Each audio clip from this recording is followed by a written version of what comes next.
How do you get from the world's most hated banking application ever to a banking digital leader who led and started a digitalization in this region?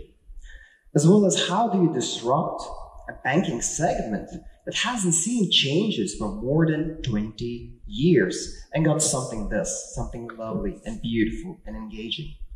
So all of this I'm going to cover throughout my presentation. I'm going to showcase our real life cases, how we did that. So stay tuned. My name is Albert and I'm from UXDA, a design agency from Latvia, a boutique design agency that has achieved a global impact on the whole financial market. Because in just 3 years, we have worked with more than 60 multi-million companies across the whole globe. We worked with in 23 countries. We helped to change their financial products to hugely successful and greatly demanded. As well as we've won 11 international financial and design global design awards for our UX financial methodology. As well as we've become an influencers in a financial industry that's been who's been read by 300,000 financial professionals around the world who keeps reading our case studies. So today I will dig deeper into the digital transformation, because digital transformation is kind of a hot topic right now in businesses. Everybody talks that we should make our technology smarter, faster, more accessible, more efficient than ever before. And every digital technology specialist agrees that if we don't do digital transformation, our business, our product is going to die. But the thing is that not everybody is aware of the right way how to do this digital transformation. Now, so many products, thanks to statistics, we have discovered that so many projects in this digital transformation process, they fail, like 70% of them. And that's a huge amount of number and a huge grim statistics. So what could be the case for that? You see, because in digital transformation, what we talk about is all centered to the product. What is going to be our implementation technology? Who is going to be the project manager who's going to do that? Who's the scrum master? What we're going to put in the back end, on the front end, and how that's all going to communicate. As well as marketing teams, how we're going to sell this product to the users. Now, what if I told you that this model is not right? How businesses have been operating for decades is entirely wrong, because what they are doing, they're focusing on technology. Digital transformation is not just about what you put in the backend. Digital transformation is about the experiences. And that's why we at UXDA call a successful digital transformation the experience transformation. Because experience gives value to your product. Design is not just a smooth, a beautiful selling package. Design and user experience, it has to create value for the users of your product. You have to switch your mindset to start thinking about how your product can solve your user problems. You see, a while ago, even I thought that successful product means if you have right product placement, right pricing, it has the exact features that I need, and that's going to sell, right? But who do you think actually creates the success of your product? It's your users. It's people who uses your product daily. Now, if you don't want to be part of these unsuccessful 70%, then you should start implementing experience mindset right now. And you'll be able to do that with the tools I'll show you a bit later throughout my presentation. Now, at first, we need to start identifying what current our mindset has some misconceptions in our mindset, and how we can switch them to a new, more efficient mindset for the digital age. And first to that is selling. We think that sales is the most important thing that our product has, so it is going to be given to the users and they're going to buy it. But actually, it's all about serving. It's about creating value to the product. As well as we think that if we're going to put as much information about or inside a product, our users will analyze it, they will understand, they will compare against others, and that is going to be decision-making why to buy that product. Instead, we should focus on emotions, and I will show how and why. As well as features. Oh, we love data-rich, we love functionality-rich products, but instead, let's talk about and think about solutions behind these features. as well as fragmentation. We know we have so many APIs, so many integrations. We have somehow stack them all together into one box and create one product that we are trying to give to our customers. And we don't realize that sometimes these integrations don't particularly work very well, or they have fragmented because one API provides one experience, the other API provides entirely different experience. We have to start creating flows, as well as disruption. Of course, disruption over protection. If you're not going to disrupt your product, disrupt your industry, and challenge status quo, somebody else will do that. So let's dive deep in. Selling. Who of us likes to be manipulated? Manipulated pop-ups by ads, by advertise that says you have to buy this, you have to take on that one. Buy, purchase. They're annoying. So why we as a business keep using that? Actually, we even as a business lose money on that. Why? So we oversell our product. We promise it's going to do this awesome stuff for our users. And when they finally start using that, they realize that it kind of doesn't do that. And we lose money because the advertisements that oversell our product doesn't retain them. So we have to start thinking about win-win scenarios. We have to start placing ourselves into our customer eyes and start to solve problems for them. Because if you want to create a product that doesn't require tons and tons of marketing budget, you need to solve problems for your users, because then this product will have value, and the value will sell product itself. And that actually reminds me of one of our client cases. A client came to us, a huge banking vendor. So he came to us and said, guys, we need to create this application. It's going to be super beautiful. It's going to have this sexy design. And it's going to sell like crazy. And we said, okay, absolutely, we can do that. But is this going to be just one-time hit wonder pumped up for you using the marketing budget? Or it's something in the long term, something that will work for your users? And what if, when successfully you will sell this product, you will implement it for the banks, and thousands of calls will start rolling into the bank's call center from users complaining that this product actually doesn't work? Yeah, it's pretty beautiful. It looks gorgeous, but they can't do the basic stuff. And so this got them thinking. This got him thinking about what this could be. And for him, we created this application. We helped them to not only create a beautiful, stunningly looking application, but as well change the whole business mindset, how he thought about their users, how he thought about the business, as well as his clients, the banks, were satisfied because they not only had a beautiful application, but as well they had an exceptional experiences. And this application design plus experience towards the user was what stood amongst their other banks' competitors, because it created value for the users. Now, this is an Instagram account, and I promise it goes all the way like that. So who do you think who owns that? Could that be an Instagram influencer, some digital artist crazy, or maybe a fashion brand? Actually, none of them. This is an Instagram of a bank. And this is why I'm going to talk about emotions now, how they are important for us. Because emotions, they connect with us. And N26, they chose to portray their characters through the emotions. Now, if you look closer to this Instagram account, what do you see? You see colors. You see expressions, you see vibrancy, emotions. And if you look deeply enough, you can actually feel and taste this account. Because again, N26 chose to portray their character through the emotions, instead of useless information that people don't read. And if you go to check out any other bank account, what you will see, you see lots of promotions, lots of information, how and why they should use this specific bank services. And there's no wonder that N26 even says on their own landing page that we are going to be the first bank that you will ever love. That is emotions. You see, corporates are kind of very strict, very formal. They are afraid of these emotions because they don't know what to do with them. They're afraid of them. But truth is, emotions, they burn in our head way efficiently than information.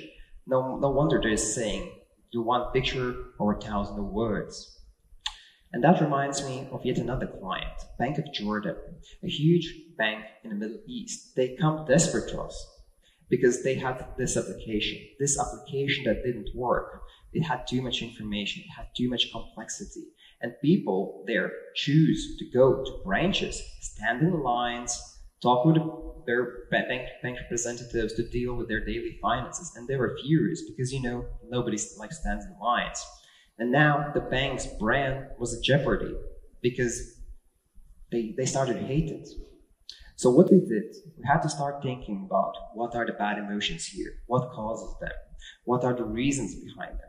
Of course, we could eliminate these theoretically bad emotions by placing a splash screens with information on how you should use this application. We could print out some booklets and inform customers, but we didn't. Again, we went through, we started analyzing what are the biggest pain points, what are the biggest struggles for customers, what worries them. And we started to building a product, new, entirely vibrant looking, energetic banking design for Middle Eastern customers. So now they could do their daily finances right from their home with the comfort on their own couch. And we eliminated those wasted hours that they spent at the banking branch dealing with their finances, because now they could do it at home as well as spend this free time with their loved ones. Now, since this is a big bank in the Middle East, we were able to make banking more accessible than ever before for millions of customers. And as well for the Bank of Jordan, they become the digital trendsetters in banking digitalization in the Middle East. So, features versus solutions. In the digital industry, lots of the companies, lots of the banks and financial institutions, they think that the more features they have on their services, the better. Especially, some of them get to super crazy level, where they start to compete with other banks, other financial institutions on feature count. And they think that the more features they'll have a competitive edge. They're going to be more successful because users are going to choose them over the competitors. But actually, the truth is, it's entirely the opposite. You have been to the stores, physical, digital ones, and you opened some sort of section and there's tons and tons of options to choose from. And what happens? You often get confused. You don't even choose any of them. You see, too many choices, too many functions, too many features causes decision paralysis where nothing gets done in the end. And that only makes your customers, your users, more frustrated. And for a design example, I opened and show you one of the traditional ways how banks are dealing with tons of functionality, tons of features and payments. And if this could be scrollable, that list will go even down below. So that is a long list of all possible payments they have. And they call this a good usability because everything that the user wants is actually there, right? And what happens if we have to add another feature? Super easy. We just add somewhere there to the list. What happens? The unhappy, unsatisfied customers call banking call centers and complain that they cannot find it. And what the call lady can help them, saying, hey, there's the list, and if you scroll enough, you will find solutions somewhere there, and that's it. So we had one of our cases too. We had a case where one of our clients had a lot of payment options. So the cryptos, email, through the mobile, bulk payments, international, P2P payments, even records, all of this. And we could take this traditional approach, how banks work, we just put out huge list of all the functionalities out. And if you click on one of those functionalities, you could open a form, fill out the payment details, and go to the next one. But we didn't. So what we did instead, we started to think about what solution users are looking for. We talk with users, we talk with the banking, we talk with everyone to understand what is behind why they need so many features. What is the job that they are trying to achieve with this service? And you know what? It turned out the only thing that they want to is that the beneficiary receives the money. They don't want to think how. They want a solution. So here we provided progressive form. So whatever you input, either that's an email, phone number, IBAN, or anything else, or just name, it will then think about progressively, dynamically, what kind of payment trail it's going to use. That is solution or functionality. Now about fragmentation. If you have ever dealt with any government services and you try to achieve something with them, you already know what a fragmentation is. This is the process where you go to the one door, you start knocking, and they say you have to go to the next door. And you start knocking to the next door, and then they say you have to go to the next and next and next door. And so again. So basically it is 2 steps backward just to get a bit in front. And altogether that causes for you negative, stressful, even anxious emotions. Even though if in one doors there was a lady who was super friendly to you and gave the best customer experience for you, all this flow will be memorable for you as a bad and terrible experience. Because our brains, we don't perceive fragments separately. We perceive everything, one process as a whole. And we don't care about whether they're sometimes not talking with each other, these separate fragments. And this very relates to what we do in digital transformation, where we take many APIs, many technologies, and stock it one on top of another, and we're not really sure whether they have a singular, same experience throughout the services. So if we hate this in the real world, why do we replicate that in digital world? So one of our cases here, we had a chance to work with the core banking system. And core banking system is what employees uses to serve their customers. So this product is about 15 years old when we got to that. And I promise you, this is not the worst. There's even worse than this. And the issue with this platform is modularity. Too many modules that does kind of different things, but at the same time, it does the same thing. If you ever worked with any enterprise resource planning systems, you know what I'm talking about. There's one module and a second module that kind of does the same, but at the same time, they doesn't. And that complicates the experience for the user, and especially complicates experience for the banking employees who cannot make any mistakes, because mistakes in financial industry, they cost a lot. As well as it takes about 3 months to learn this platform. So these are 3 months where employees have to educate, learn, and study, and they are not bringing any value to the company at that moment. That is a huge loss for the business. So we started working on it. We're starting to analyze why and what each module does. What are the jobs that our employees doing daily? What kind of tasks they're trying to achieve? And how we can get them more holistic, more user-friendly flow. And not just that, we also create a design that inspires them, because nothing makes a customer happy as a happy employee. So this is an experience transformation on so many levels. This is an experience transformation, first of all, for the business, for the bank, for the customer, and employee. They now can serve their customers with a smile on their face, not afraid of whenever somebody comes with a problem and they have to understand how to find the problem solution in something like this. Somewhere 11 years ago, Forbes magazine came out with a title, 1 billion customers. Can anyone catch the cell phone king? And back in the day, nobody thought that somewhere around 2018, Apple is going to become a trillion worth company. The first one in the world, and mainly became thanks to this phone. You know that we all live right now in the iPhone era. And I think we can draw some parallels here between a fintech and a banking. And it's up to you to decide which is which and where you want to stand in this. So when we thought about disruption, when we thought about it's time to challenge status quo, we looked at what's happening in the banking. And first thing that came into our mind, what happens when you have to open a bank account? You have to take a long commute to local banking branch. You have to take tons of the documents, photographs. You have to sign lots of the documents that doesn't make even sense to you. And don't even get me started if you have to open a business account. This whole process, in a lucky scenario for you as a customer, can take approximately 3 days. And this is the digital age. This is a digital age.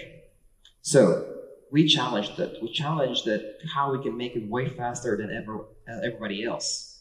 How we can eliminate all that time and how we can eliminate all the typing. So how the enrollment feature works, you basically capture all of your ID and let the bank itself do the rest. Let the bank communicate with the government APIs, with the government services. And all you have to do is confirm everything and capture your face as a confirmation that you want to open your bank account.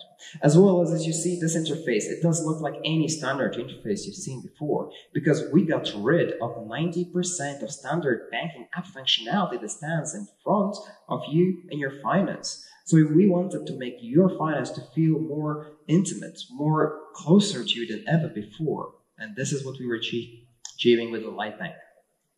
Now, a very quick recap. So what you learned today. we need to start serving our customers. We need to start providing value to them, because without the value, your product will need that lots of a budget of a marketing, and it's not guaranteed it's going to succeed. As well as we don't perceive information as good as we understand emotions. So start creating an image, emotional image of yourselves. And do not be afraid, especially who work here in banking.